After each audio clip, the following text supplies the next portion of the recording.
بالله هناخد الماتش والله هناخد الماتش والله هناخد الماتش. يا اخي قسما بالله الفيديو ده والكلمتين دول احسن من الجول اللي انت جبته في الوداد واللي خلص لنا البطوله 11.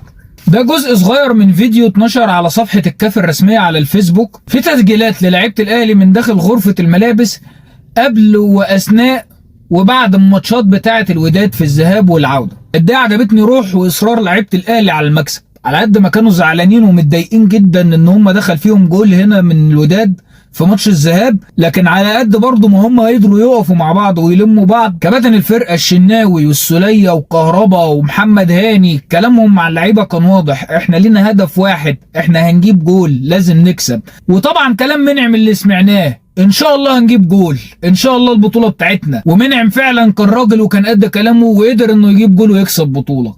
مارسيل كولر من بعد ماتش الذهاب وهو بيفوق اللعيبه، انتوا زعلانين ليه؟ احنا كسبنا، حتى لو دخل فينا جول هنقدر نجيب جول هناك. وفي ماتش العوده بين الشوطين كان كلامه واضح، احنا لسه عندنا الاصرار واحنا لسه نقدر نعمل اللي احنا عايزينه وهنجيب جول هنا. احنا بقالنا اسبوع بنقول ان الماتش صعب، لكن قلنا كمان اننا هنقدر نرجع وهنقدر نجيب جول. انا فرحان ان دي روح لعيبه الاهلي، هي دي الروح اللي المفروض لعيبه الاهلي تكون فيها. لو كملوا بالروح دي وبالاصرار ده ان شاء الله يقدروا يجيبوا بطوله افريقيا كل سنه. ال 12 يا اهلي.